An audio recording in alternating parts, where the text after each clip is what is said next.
Feeling tired all the time? We often blame our diet, our sleep, or our age.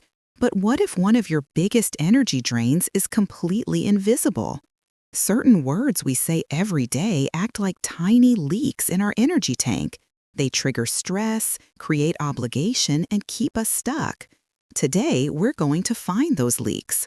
I'll show you the 12 words that are secretly exhausting you and give you the high energy replacements that will help you feel more vital starting now. This isn't about policing every single word you say. It's about discovering a hidden source of power you already possess. Our energy is our most precious resource. We want to spend it on things that bring us joy, our families, hobbies, and passions. We don't want to waste it on invisible forces we don't even know exist. What if the very language we use is one of those forces? Our words, both spoken and unspoken, shape our mood, our outlook, and even our physical state far more than we realize. Think of your mind like a garden. The words you use are the seeds you plant. If you constantly plant seeds of obligation, you will grow weeds that choke out your energy tank. But if you intentionally plant seeds of choice and possibility, you cultivate a garden that blooms with vitality. This is a skill, and it gets easier with practice. If you enjoy finding simple, powerful ways to feel your best, consider subscribing. We share ideas like this every week to help you live with more joy and confidence. Let's begin with the heaviest words we carry. Can a word have physical weight? 4 simple words of obligation feel like they do. These are the words have to, need to, must, and should. Listen to them. I have to call my sister. I need to go to the pharmacy. I must clean the kitchen. I should get more exercise. Each one feels like a weight. These words imply we are not in control, that we are being forced to do something. This creates a subtle internal resistance, and that tug-of-war is incredibly draining. It consumes energy before we've even started the task. The amazing part is we can reclaim that wasted energy with a simple shift. The shift is from obligation to choice. Instead of I have to, try I choose to. This might feel strange at first. I choose to go to the pharmacy sounds a little silly, but let's look closer. I choose to go to the pharmacy to pick up the medicine that helps me feel well. Or, I'm going to the doctor as an act of self-care. See the difference? One is a burden, the other is an act of empowerment. I should get more exercise is soaked in guilt. It's a statement of failure before you begin. What if you said, I choose to go for a walk because moving my body feels good? This isn't a trick. It's about aligning your language with your true purpose. You are in the driver's seat. Your action for today is to catch just one have to and mentally change it to I choose to. Notice the immediate shift in how you feel.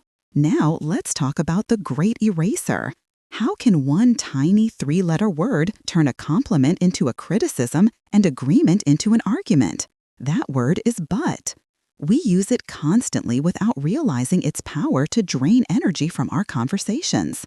Think about it. Someone says, that was a lovely dinner, but the potatoes were a bit salty. What do you remember? The word but erases everything that came before it. It creates conflict, it sets up a this versus that dynamic that forces our brains to process a negative. We even do this to ourselves. I'd love to go to the art class, but I'm not very good. I want to feel healthier, but I don't have time. Each but statement is an argument you have with yourself, and the negative side always wins. It's a verbal dead end that drains your motivation. So what's the high energy swap? It's almost too simple. It's the word and. Let's revisit those sentences. I'd love to go to the art class, and I feel like I'm not very good yet. Can you feel that? The second statement holds both truths at once without conflict. It acknowledges desire and fear as equal partners. I want to feel healthier, and I'm finding it hard to make time. This isn't an excuse, it's a statement of fact. It allows you to look at the situation clearly without the energy of self-criticism. For one day, just notice how often but appears. Then, just once, try swapping it for and. The change in tone is immediate. Next, we move into a group of words that are masters of quiet self-sabotage. Are you accidentally telling your own brain that you're unimportant? 4 common words might be doing just that. The first is just. I just wanted to say. It's just my opinion. This little word minimizes you. It apologizes for your presence and tells the world that what you are about to say isn't very important. Over a lifetime, that erodes your sense of self-worth. The fix is the easiest one of all. Simply remove it. Instead of, I just wanted to say, take a breath and say, I'd like to say, or here's my thought. Stand in the value of your own contribution. The second word in this group is sorry. This isn't about a genuine apology when you've done wrong. It's the reflexive sorry we say when someone bumps into us or when we need to ask a question. This habit communicates that we are an inconvenience. A powerful replacement is often thank you. Instead of sorry I'm late, try thank you for your patience. Instead of sorry to bother you, try thank you for your time. This shifts the energy from you being a burden to you appreciating another person, a much more confident and energizing stance. The third saboteur is the word fine. Someone asks how you are, and you say, I'm fine, even when you're not. When you say fine, you use energy to suppress your true feelings, like holding a beach ball underwater. It takes constant effort. This doesn't mean you need to overshare with everyone, but with people you trust, being honest is an energy saver. I'm a bit tired today is a simple, honest answer that releases that pressure. Being authentic is energizing, hiding is exhausting. The final word in this tricky group is try. It sounds positive, but does it secretly set you up for failure? I'll try to get there by noon. I'll try to eat better. The word try has a built-in expectation of failure. It gives you an out before you begin. It's a weak commitment. When you say I will or I am going to, you send a clear signal of intention to your brain. You are committing to the action. I am going to walk for 15 minutes today is much more powerful than I'll try to walk for 15 minutes. Remove the option of failure from your language and you will have much more energy to accomplish what you want. Now we arrive at the biggest energy leaks of all. These are the words that act like giant walls, stopping our momentum cold. The first and most powerful is can't. This word is a closed door. It is a full stop. When you say, I can't learn how to use that tablet, your brain hears that and stops looking for solutions. Why would it? You've already declared the task impossible. This is one of the most aging words in our vocabulary because it convinces us that our world must get smaller. So how do we tear down this wall? The energetic replacement is to shift from a statement of impossibility to a question of possibility. Instead of, I can't, ask, how can I? How can I learn to use this tablet? Perhaps my grandson can show me. Instead of, I can't get up that hill, you might say, I'm finding it challenging to get up that hill. I wonder if walking poles would help. Other gentle swaps include, I'm having trouble with, or I'm not sure how to do that yet. These phrases turn the wall of can't into a puzzle. They keep your brain active and engaged, which is the essence of a vital mind. The next major energy drain is the word problem. Your car won't start, you have a problem. The word itself is loaded with stress. Just hearing it can make our shoulders tense. It signals to our nervous system that something is wrong, triggering a stress response that burns through our energy. It frames a situation as a negative, heavy event. But what if it's just a situation that needs a solution? This is another simple but profound swap. When you face a difficulty, try renaming it. Instead of, we have a problem, say, we have a situation to handle, or we have a puzzle to solve. I particularly like challenge or opportunity. These words don't trigger the same stress response. They prime your brain to look for solutions and to engage its creative side. This simple reframing preserves your calm and your energy for what really matters.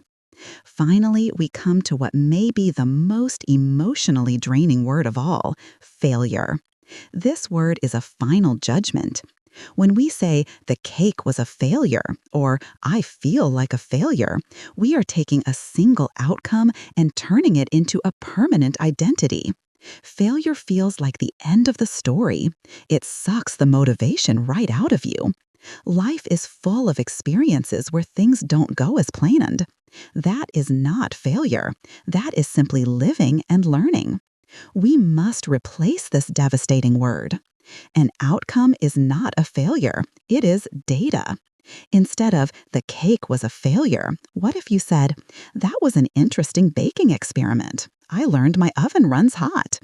Instead of, my garden was a failure, try, my first attempt at gardening was a valuable lesson. Next year, I'll know to plant the tomatoes in a sunnier spot. When you remove the judgment of failure, you free up immense emotional energy. You give yourself permission to experiment and grow, a recipe for lifelong vitality. I can hear some of you thinking, how can changing a few words really affect my physical energy? It's a fair question. The mind-body connection is incredibly powerful. When you use words like problem, have to, or failure, your brain interprets them as stressors. This is associated with the release of stress hormones like cortisol. Over time, elevated cortisol is linked to feelings of fatigue and brain fog. Conversely, when you use words of choice and possibility, you promote a calmer mental state. This helps regulate your nervous system and conserves your precious physical energy. It's not magic, it's biology. Your language is a direct input to your body's energy system. Another thought might be, I've been talking this way for over 70 years. It's too late to change. It is never too late to make a small change that can improve your daily life. The beauty of this is that you don't have to tackle it all at once. The key is to be gentle and curious with yourself. Don't try to change all 12 words tomorrow. Choose just one. Pick the word that stood out most to you. Write it on a piece of paper and put it where you'll see it. Your only job for the first week is to notice, without judgment, every time you say or think it. Awareness is the first and most important step. The next week, try to swap it for its high-energy replacement, just once a day. This is not about perfection. It's a gentle practice of guiding your thoughts and your energy in a more positive direction. The words you use are the paintbrush with which you paint the landscape of your day. You hold the power to choose the colors. You can choose the grays of obligation and limitation, or the vibrant, energizing colors of choice and possibility. This isn't about ignoring reality. It's about facing challenges with a vocabulary that builds you up instead of tearing you down. You possess this tool right now. It costs nothing, and you can start this very moment. The first step is always awareness. I have a small challenge for you. In the comments below, share just one of these words you noticed yourself using today. By simply sharing it, you make it real, and you join a community of women all taking this step together. Let's support one another. And hit that notification bell, because you won't want to miss the conversations and encouragement that happen right here in the comments. Remember, your energy is precious, and with the right words, you can make every day feel a little brighter.